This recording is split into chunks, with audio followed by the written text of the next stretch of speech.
toi? J'espère que tu vas bien. Bienvenue sur ma chaîne, bienvenue chez Laurie's Art & Books. Aujourd'hui, première vidéo normalement pour toi de février. Bon mois de février à tous ceux qui vont fêter ou célébrer d'une manière ou d'une autre le Black History Month.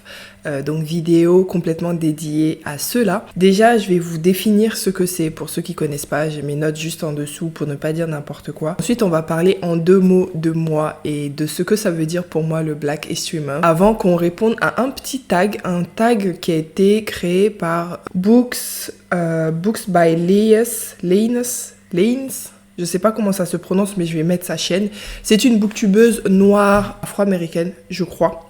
Donc sa vidéo est en anglais, mais bon bref, les questions ne sont pas très compliquées, donc à chaque fois je vais essayer de les traduire un petit peu en live. Et c'est parti du coup. Alors déjà la définition. On nous dit le Black History Month est un mois de commémoration annuel aux États-Unis, au Canada et au Royaume-Uni pour se rappeler des personnalités et des événements importants de l'histoire de la diaspora africaine et des Noirs. Il est célébré en février aux États-Unis et au Canada et en octobre au Royaume-Uni. Voilà, on est en février, donc même si je vis en France, on va dire qu'on est aux États-Unis ou non au Canada. Je pense le Canada vaut mieux que les États-Unis. On est au Canada. Bref. Donc déjà, mon avis et pourquoi je m'en fous un peu. En réalité. Bon, tu vas te dire, je fais toute une vidéo pour ça et je viens de vous dire que je m'en fous. Oui, pourquoi? Parce que tout simplement, je suis une opportuniste. Voilà, Laurie, enchantée, opportuniste. Donc en fait, pour me présenter un peu pour ceux qui me connaissent pas, mais je pense que la plupart d'entre vous savez qui je suis, en tout cas ceux qui me suivent sur ces réseaux-là. Je suis Laurie, du coup burkinabé, ayant grandi en Afrique, sur les terres africaines. Et je pense que ce n'est un secret pour personne que le Black History Month, les Africains qui vivent sur les terres africaines, c'est pas qu'on s'en fout, mais ça nous passe un peu au-dessus de la tête. En même temps, c'est une commémoration qui a été créée pour célébrer l'histoire des diasporas, souvent centrée sur l'Amérique, l'Afro-Amérique, ça se dit pas, centrée sur les Afro-Américains. Disons-nous la vérité, les États-Unis ont la fâcheuse habitude de tout remettre autour d'eux. C'est-à-dire, c'est très égocentrique, on va se dire la vérité. Du coup, tout ce qui tourne autour du Black History Month est très américano-centré. Et nous, on s'en fout un peu. Je dis nous comme si je vivais là-bas actuellement alors que je suis en France, mais personne, je veux rien entendre dans les commentaires, ok? On va dire qu'aujourd'hui, là, je suis à Ouagadougou. Là, c'est Ouagadougou, il fait 30 degrés. Je ne suis pas du tout en pull, je suis en débardeur au soleil. Bref, revenons-en au sujet. Donc, ce que je disais, c'est que en tant qu'Africaine qui a vécu là-bas, on s'en fout un peu. Mais, aujourd'hui, je vais quand même faire un tag là-dessus parce que je trouve que c'est quand même important the knowledge, comment on dit ça? De reconnaître et de prendre connaissance déjà de ces histoires-là diasporiques. Et en tant qu'Africain noir, en tant qu'Africaine même noire, c'est bien de me l'approprier et d'en faire une version qui me convient. C'est-à-dire que la Black History Month tourne autour des Afro-Américains en général, certes, et ben moi je vais venir et je vais dire, on va agrandir tout ça, hein. On va mettre la Caraïbe dedans, on va mettre l'Afrique dedans, et puis on va se fêter tous ensemble. C'est ce que j'ai envie de faire, ok? Donc, dans ce tag, vous allez retrouver des histoires, effectivement de noirs, mais pas forcément de noirs d'Amérique, ni même de noirs du Royaume-Uni, ok?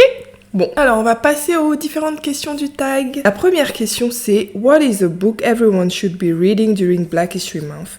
Give one fiction and one non-fiction title. Alors, est-ce que j'ai besoin de traduire à chaque fois? En gros, on nous demande des recommandations de livres et moi j'ai fait 2 catégories. En général, à la Black History Month, on va vraiment sortir les livres qui sont lourds, qui vont parler de racisme, qui vont parler d'esclavage, qui vont parler de maltraitance, etc. J'en ai, je vais vous en recommander, mais j'ai fait une section qui s'appelle un peu Black Joy, tout simplement pour mettre quelques histoires normales, pas centrées sur la souffrance, et qui impliquent des personnes noires. Je pense que ce serait bien qu'on ramène un petit peu ça aussi dans la Black History Month, non? Qu'est-ce que vous en pensez? Donc, première catégorie qui est la catégorie pour s'éduquer sur l'histoire douloureuse, je vais vous proposer comme fiction La prophétie des sœurs serpents de Isis Labokabera. Et ce n'est pas parce que c'était un coup de cœur. Et là, je le dis pour de vrai. Je sais que j'en ai beaucoup parlé, mais vraiment dans le contexte du Black History Month où on essaie de s'éduquer sur l'histoire de la diaspora noire, j'ai du mal à trouver meilleur livre. Enfin, j'en ai un autre en tête, mais qui va être cité dans une autre question, donc je le garde au chaud. Mais vraiment, vraiment, c'est une histoire où tu vas avoir plusieurs profils d'afro-descendants et d'Africains. Une personne qui a été retirée de sa terre natale en Afrique directement et déportée en tant qu'esclave. Une personne qui est descendante de cette personne-là. Voilà. Et bien sûr, d'autres personnages qui ont subi des violences, notamment les Kalinago. Et un personnage qui a été traité de sorcière bretonne, qui a été traité de sorcière, puis déporté aussi dans les Antilles. Bref, on a tout un cast de personnages qui sont au centre de violence. Donc, je crois qu'on coche la case violence. Voilà, mais en plus, effectivement, c'est une fiction, mais qui va raconter l'histoire, qui est très belle, qui est très douloureuse aussi, mais en même temps pleine d'amour. Et je pense qu'il pourrait convenir à peu près tout le monde. Voilà. Ensuite, pour la non-fiction, le classique, le scandale du chlordécone,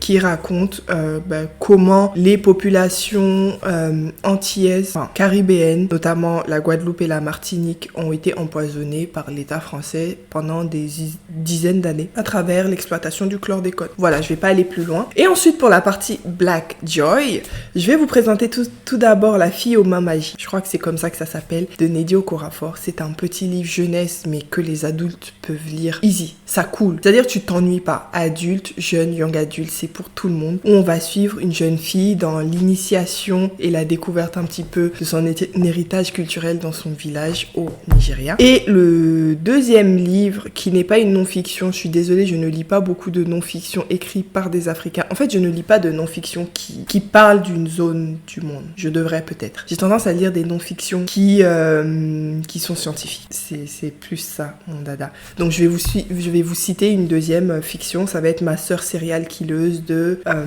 Yinka Braithwaite, je sais plus. Oyinka Braithwaite, donc une autre autrice nigériane, où cette fois-ci on va être un petit peu dans pas un thriller, mais une sorte de polar, même pas en plus. C'est entre le contemporain et le polar, où on suit un personnage, elle a une petite sœur qui n'est pas si petite que ça, elles sont toutes les deux des jeunes femmes, et sa petite sœur tue tous ses amants. Voilà, après s'être lassée, en gros, elle les tue à chaque fois. C'est franchement bon enfant, c'est pas du tout triste, c'est drôle même. Ça se passe au Nigeria et on est très impliqué dans le monde local en fait, dans le sens où les descriptions sont bien faites, donc t'arrives vraiment à te représenter la ville de Lagos, etc. Après, peut-être que je dis ça parce que j'ai vécu dans une ville africaine qui s'y prête un petit peu, mais je pense que les descriptions sont assez bien faites. On passe à la deuxième question qui est What is your favorite book written by a black author from an African country? Désolée. Donc, quel est ton livre préféré écrit par un auteur africain, tout simplement? J'ai eu du mal à choisir parce que déjà, j'en ai pas lu tant que ça. Et quasiment tous ceux que j'ai lus, je les ai bien aimés. Mais j'ai décidé de vous citer, du coup, le deuxième livre que je ne voulais pas citer avant, c'est No Home de Yakiasi. Yakiasi qui est une autrice ghanéenne qui ne vit peut-être plus au Ghana, je ne sais pas, mais en tout cas, elle est née et a grandi, il me semble, au Ghana. Et dans No Home, on va suivre toute la généalogie de deux sœurs dont j'ai oublié le nom, mais qui, au début de l'histoire, il y en a une qui va être prise en esclavage et se faire déporter aux États-Unis ensuite, et l'autre va devenir l'amante / la femme d'un colon. Voilà, du coup, ces enfants vont être métissés et on va les suivre aussi dans leur descendance, à travers leur descendance sur les terres ghanéennes, c'est-à-dire la Côte de l'Or.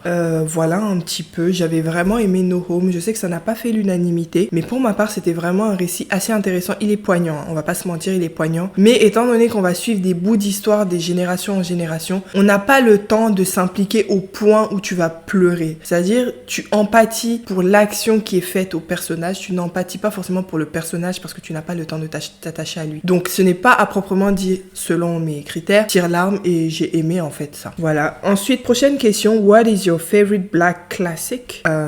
Donc, quel est mon classique africain préféré? Franchement, j'ai honte, mais j'en ai pas lu beaucoup. J'en ai même très peu lu. Et celui qui me vient en tête le plus facilement, encore une fois, c'est Une vie de boy de Ferdinand Oyono. J'ai failli dire Une si longue lettre de Mariam Abba, mais ça fait tellement longtemps que je l'ai lu qu'il y a des parties de l'histoire qui me manquent en tête, genre vraiment. Et à l'époque, ce n'était pas non plus un coup de cœur. Donc même si j'ai un bon souvenir, je me demande si mon bon souvenir ne vient pas tant de tout ce qu'on dit à propos de ce classique, plutôt que de ce que moi j'ai ressenti en le lisant. Mais en tout cas, Une vie de boy, j'ai toujours des souvenirs très frais, étant donné que je l'ai lu en 2022. J'avais bien aimé, même si c'était pas un coup de cœur. Pour moi, c'est un récit qui mérite d'être d'être lu en fait et d'exister tout court et qui pourrait être lu par tout le monde parce qu'il concerne un petit peu tout le monde, je pense.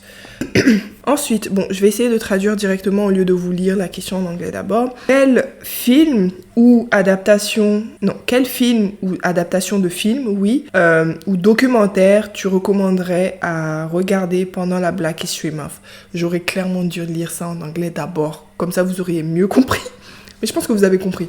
Recommandations de films ou de documentaires. Moi, j'en ai deux. Déjà, je vous recommande vraiment dans le thème de la Black History Month sur l'histoire de tout ce qui est esclavage, diaspora africaine, etc.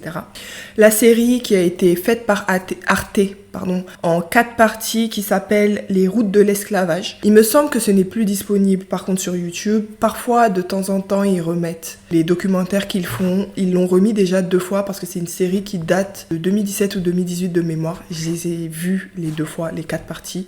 Et c'est plutôt bien fait. C'est très factuel. Je suis pas en train de dire que tout ce qui est dit est vrai, mais je suis en train de dire que c'est un peu romancé pour qu'on comprenne le film, mais ce n'est pas non plus une romantisation ou plutôt une mise sous le fil de la fiction de l'esclavage. C'est vraiment factuel sur ce qui s'est passé. Et je pense que vous pouvez dans tous les cas retrouver ça sur le site d'Arte.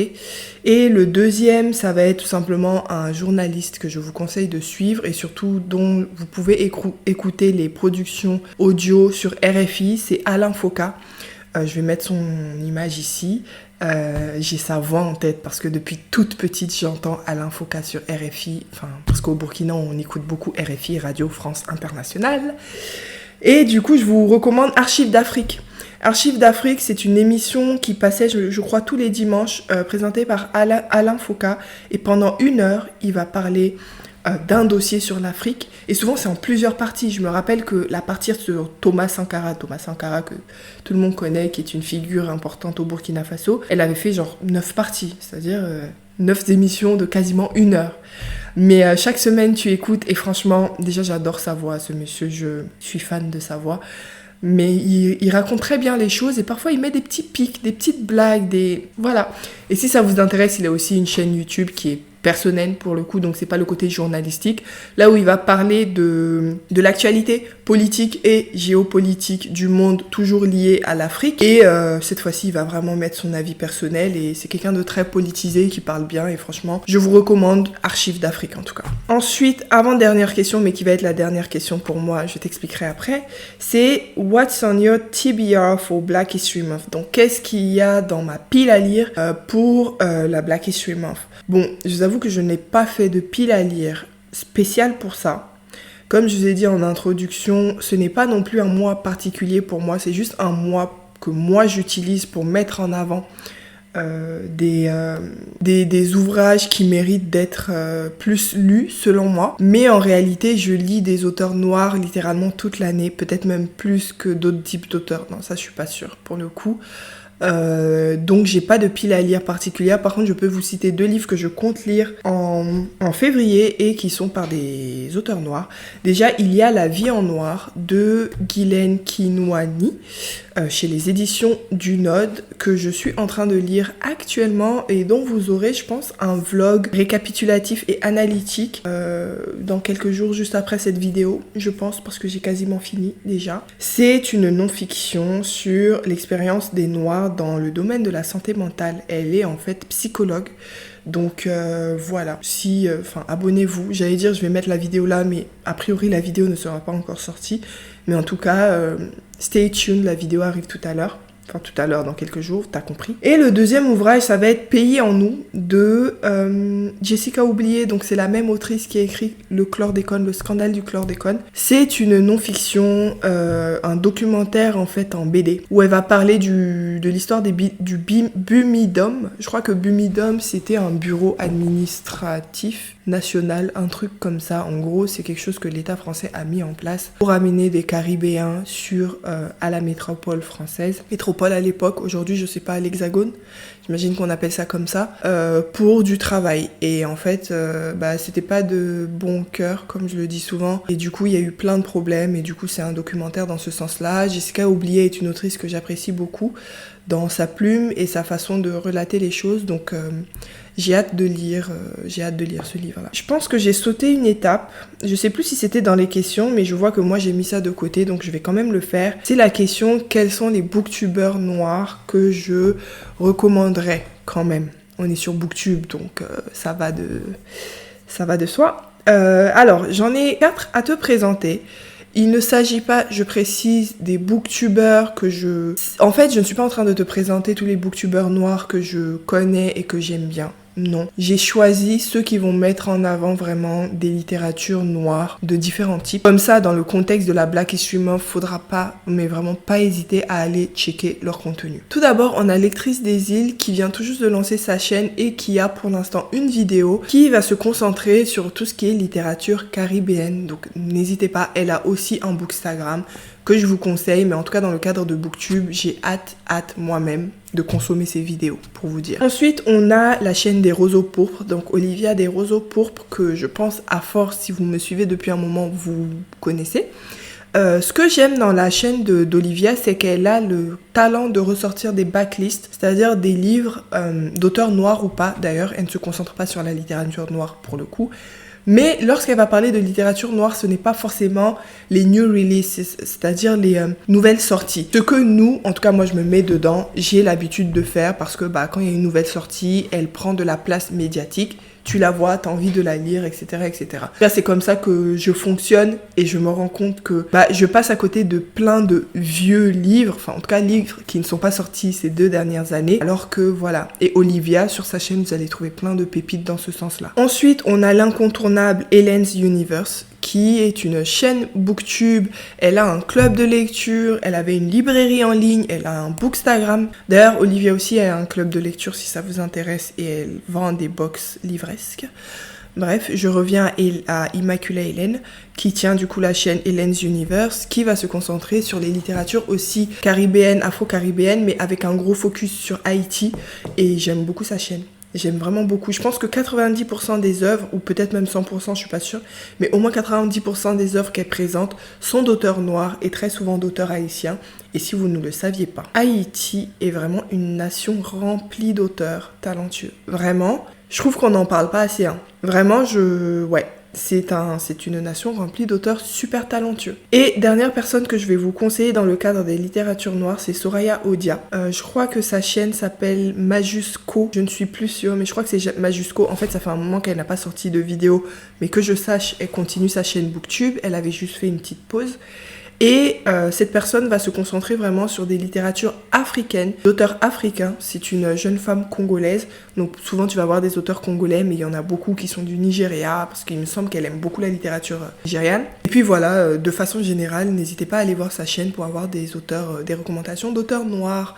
Voilà, c'était tout pour moi, j'ai beaucoup blablaté. J'espère que tu auras pris quelques notes quand même, j'espère que tu iras t'abonner à toutes ces personnes que j'ai citées, et que tu auras trouvé des bonnes recommandations pour ta pile à lire. Et en tout cas, je te dis à bientôt pour une nouvelle vidéo. Bye!